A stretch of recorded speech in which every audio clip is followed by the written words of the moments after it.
c'est-à-dire que dafa am benn affaire boo xam ne dafa extraordinaire te man daf ma rendre fier que dans l'unité on peut soulever des montagnes. mais nag benn constat la ñuy def. muy ban. nan dellu ginnaaw tuuti. autorités yi bu nu masaan dem ci diaspora. mosuñu wax kaa leen jàppale nu ci l'investissement xam nga wax. jéem a wuti ay voix parce que échéance électorale mooy ñëw. te balaa ñuy ñëw la dernière expérience la ñuy jël bi mujj mais dañ daan yebal benn mécène bu mel ne Farba Ngom mu dem ak valise am. ana waa diw mu ne waaw seen enveloppe a ngi nii. ana ñi seen enveloppe a ngi nii. ana ñi seen enveloppe a ngi nii. kenn ku nekk ñu jox la ba pare waa ji soogoy mën a ñëw waxtaan taf dem waxul luy yóbbu Sénégal kanam. waxul daal lu dul nanu déggoo nanu jàppoo pour am ay voix mais kii am nay voix échéance ñëwagul situation pays mu ñëw toog wax ak ñoom nit dépensé xaalis bu bare. ah nee nañ dépensé ngeen de jox ngeen waa diaspora bi xaalis de. ku waxati loolu encore ti sa collègue député. waaja Pape Djibril. moom nag gis nga kooku ca ndox ya di jàppale askan. waaw dañ ko war a wutal ay jaam yu sol ay bot tungoom ko. ndax lan yaru tànk. pour muy dox ci taataay ndox yi parce que waxam dafa am solo waxam xam nga Sénégalais yi dañuy fooy waxam. kon da ngay dëggal li mu wax ne joxe ngeen xaalis si Italie. mais da nga fàtte ni Pape Djibril Fall. waaw. xaleel dab na ko téye ko loxoom ba mu dëgër. waaw ni ko tu n'as pas le droit de jouer yow rek yaa nu dese. yaay sunu dernier espoir. waaw. loolu ju rëy la. Pape Djibril Fall génne fu xam-xam bu toll na bu hôpitaux yi amatul oxygène sax nan dem biir géej am oxygène. mais nit ñi nañ koy déglu waaye bii dafa jum comme fii la toog damay wax benn anecdote bu daan fooye ba nekkee xaleel. dañ ni Samba mën a gis moo toll sa Nouakchott di gis picc ba sa France Samba mën a gis. Nouakchott la toll di gis picc ba sa France. Samba mën a jam ko mu dee. Samba gudd loxo xëcc ko loxoom. mu yegg si Samba xonq ba xool ko mu ñor. ñu ni ñoom ñëpp suñ ko doon séddale kan moo ci war a ëppale. mais Samba mën a gis boobu. Pape Djibril Fall la ko ëpp gis-gis. fii la toog ci Sénégal. xam ni ca Italie. ministre yaa nga yor ay sacoche rangale nit ñi di leen distribuer xaalis kooku àdduna bi yëpp moom rek a ko gis xam-xam ma rëy il faut ñu koy déglu ñu koy bàyyi xel. nga déglu di ko bàyyi xel. waaye nag Marieta. li ma jaaxal mooy damay wax xam-xam mais dafa mel ne yow je n'étais pas convaincu. man kay waxuma yow yaay wax man moom yow daal Pape Djibril yéen la tuumaal man à la réalité. am na rakk wala am na mag. waaw. am na xarit wala am na am di jàmm. am na soxna xëy na amagul doom bu tolloog moom bu mën a wax ak moom. mais am na dëkkaale war nañ ko mën a woo waxtaan ak moom. ci lan. nit koo xam ni heure loo génnee ci gémmiñ nit ñi tax seen gémmiñ seen boos mais de temps en temps sax ngay noppi de temps en temps ngay noppi dem na fi boo wax pan daan def da nga koy jaay ci ay mbuus c'est-à-dire que am na loo xam daal léegi daal nañ dellu soit suñu sujet. li ma mën a wax daal. mooy les autorités bu nu masaan di dem extérieur à la diaspora. waxtaan bi yëpp mooy une préparation préalable avec benn mallette d'argent à distribuer. Ensuite, le leader ñëw wax. pour ñu renouer confiance pour préparer des échéances. kii yóbbul mallette d'argent. ku fa ñëw yaa indi sa bopp. y a des gens qui ont dépensé plus de 500 000 pour y assister toog di déglu un projet ñu wax leen que mu convaincre leen ñu kontaan bi di ko tàccu ba leader bi doon waxante ñoom sax premier ministre pour mu génn garde corps yi dañ doon reyanteeg nit ñi. kon du benn yamul nuroowul bokkul. il y a rupture et il y a changement. mais am na ñoo xam ne malheureusement mënuñu comprendre loolu ci àddina. xam nga nekk Sénégal sunu défaut mooy lenn mooy man lu ma mënul Samba mënu ko man fu sama xalaat yeggul xalaatu Samba mënu fa yegg. loolu moo leen réer c'est que Ousmane Sonko est parti depuis ce matin opposition ba léegi yeewooguñu il fait 19 heures. Lui il est parti depuis ce matin. mais opposition bi ba léegi yow wooguñu fan la koy dabee ah fan la koy dabee suba rakk dafa ni ma grand boo bëggee xam politique bi tous les policiers politiciens étaient dans une chambre.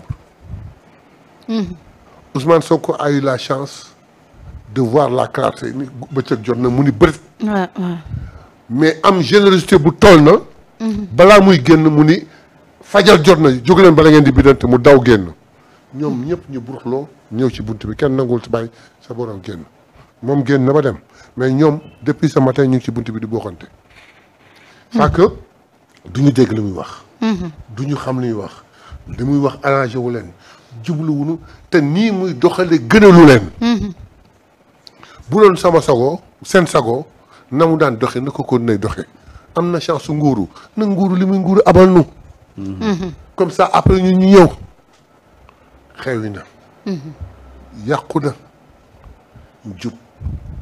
jubal jubanti askan bi jëriñu ku mu neex nee na yàlla rek moo leen di tee réussir on va réussir ce pari là Sénégal dina neex ku mu neex dina neex ku mu naqari dina neex inchallah d'accord Samba waaw man du ma ci sori parce que xam nga àdduna tout est choix dans la vie tout est choix nit mën na choisir ne man damay politique ci di wax dëgg comme ni ko Ousmane Sonko defee keneen nag koo xam ne da nga def choix ne man damay politique ci fen mënuñ ci dara loolu mënuñ ci dara il a choisi de comme activité politique les mensonges nañ ko bàyyi après moom dina xool lan la ciy gagné mais bref parce que dafa dem ba ñëg xam nga ngay wax nga nekk ci nit ñi di la kekkantoo bëgg na ko bàyyi de mais dafa ñëg muy insister nag mais après c'est lui qui va récolter les dividendes bref xam nga li ma doon wax keroog rek dama ne Ousmane Sonko dafa nekk ci beneen planète boo xam ne ñii dañ fa nekkul waaw dafa mel ni Ligue des champions ak nawetaan voilà te nawetaan yu sérieux yi sax duñ jouer nii léegi nag ñoom xam nañ ne waa ji raw na leen nekk na ci planète boo xam ne ñoom ils n'ont rien compris parce que enjeu boo xoolee actuellement la stratégie de Ousmane Sonko en matière de ni ñuy redresser pays bi économiquement en matière de diplomatie da ngay xam ne ñii comprendre wuñ sax ce que ce duo là est en train de faire léegi nag comme comprendre wuñ ñoom lañuy taxaw ci buntu teen bi rek di saboter. mais Samba dans le discours d'Ousmane Sonko nañ ci extrait benn élément bu important. muy ban. président daf ma woo. ni ma Ousmane dans l'Asie du Sud dans tel domaine et tel kii féete woo ko. loolu laa lay wax ne ñoom stratégie bi nekk xamuñ ko. yamul foofu de mu bind ñooñu lettre di leen seen point focal c'est le premier ministre. maanaam dafa dagg ci prérogative ci dooleem. waaw li mu bëggoon je veux un premier ministre fort wane na ko. c'est important à souligner. li mu waxoon ni je veux un premier ministre fort wane na ko Ousmane moo génne secret bi moom def na ko sans tambour ni trompette. il a fallu que Ousmane l'explique nit ñi comprendre que ni moom moo ko jox lii ni ko doxal ko. ba pare woo ñi leen ni su ngeen amee ko leen di waxal wax leen ak moom. moom tamit mu jël beneen partie ba ci def di ko doxal. allégé wu na il va faire son travail kii mais wax ju ëpp important. ñi nga xam ne dañuy xaar qu'il y ait clash entre lui et moi. dem leen tëddi. da leen yërëm. dama leen yërëm. non ñoom parce que loolu rek leen dese. non ñoom xam nañ ne loolu ce n'est plus ça n'a jamais été d'actualité. mooy li ma lay wax rek c'est-à-dire que c'est maintenant un problème de niveau. xam nga film bu compliqué comme film bi Ousmane Sonko di jouer ak Bassirou Diomaye Faye. ñu nekk di dérouler. soo teewluwul day lu bari dala ci romb. aujourd'hui géopolitique bi ñu nekk géostratégique bi ñu nekk. c'est-à-dire que l'opposition n'a rien compris. à défaut nag ñu toog noppi def profil bas dañuy xëcc toujours les gens vers des débats puérils de débat terre à terre. xoolal ci liñ nekk rek ci débat bi ñu nekk. ñu ngi discuter ci ay nominations. ñu ngi discuter alors que aujourd'hui tey bëggoon naa tey suñu amoon une opposition responsable. ñu réfléchir un peu ci le choix diplomatique bi Sénégal am depuis bu mu yegsee ci pouvoir bi ñu discuter ci là je peux comprendre ma ne ñii kat opposition bi kat Sénégal ñor na leen tey je peux comprendre avec de bonne foi qu'on discute ci comment fexe ba diaspora bi tey mu mën a impacter économiquement ci plan de redressement bi c'est des débats de fond yoo xam ne ñoom dañ leen ci xaar ñu war ci discuter mais xoolal ci li ñu nekk xoolal ci débat bi ñu nekk heureusement ba et moi je c'est là où j'apprécie encore l'attitude de nos autorités gis nga ku ci mel ni Ousmane Sonko premier ministre wala ku ci mel ni Bassirou Diomaye Faye président de la République doo leen dégg mukk ñu wax ba wax opposition c'est-à-dire que ñoom dañu nekk ci beneen planète avec d'autres réalités yoo xam ne mooy li intéresser les Sénégalais mais bàcc boole ci benn affaire dafa mel na état bi ñaari nit la le président et le premier ministre les autres ministres travaillez taisez-vous doo ci dégg kenn ñu ngi liggéey kenn ku ne DG yi le jeune de l'explication là da nga koy dégg comme li waa ji wax rek almet la yor di xos àll bi tàkk rek waaw waaye Diouf Bodian à part quelques speech yu muy def si politique doo ko dégg muy wax ni ñu redresser le port Fadilou Keïta CDC lam fay def kenn mënu ko wax mais de temps en temps lay génn taxaw rek sànni benn kii génn waa dellu tout à fait Birame Souleye li muy liggéey Balla Fofana la muy liggéey keneen ak keneen xëy na sax Mabouba en tant que kii moo ci ëppoon li muy fes ci biir terrain bi te temps yi sax replié na il fait un travail efficace tani pat rupture boobu moo leen jaaxal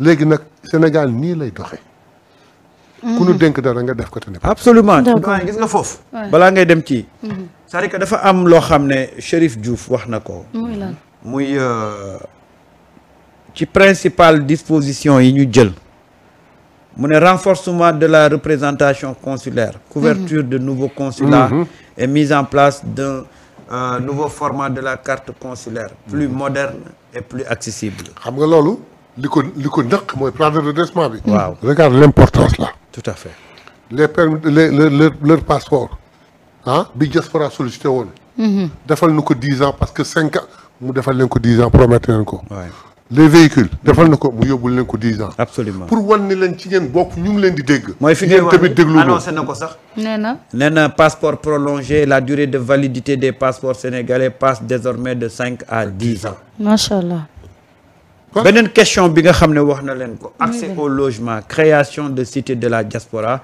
dans toutes les grandes villes du pays pour faciliter l'installation et l'investissement des Sénégalais de l'extérieur xam nga dafa commencé wax ni sur le problème des logements à la diaspora il faut que ngeen regrouper wu pour trouver un moyen automatiquement xam naa il pense au Koulouna rek mu nii mais du ku ne Dakar la ko bëgg am na xoom Koungheul la ko bëgg am na ku ko bëgg Louga Kaolack donc kenn ku nekk fa nga ko bëggee ñu trouver un moyen pour nga am kafa ba pare nag il est vraiment juste Samba ma fekk la bitim réew ni la Samba xalaatal ñibbi si waaye sonn naa am na lu ne kaay jàppale moo def redresser réew mi te xam ni réew mi bu neexee nga ñibbi si yow. waaw ñu bëri sax waaw boo ñibbisee fooy dëkk man la Samba waa dans cette même occasion dans cette allure nanu xalaat fooy shooter booy ñëwee ëllëg. waaw lu ko gën a logique.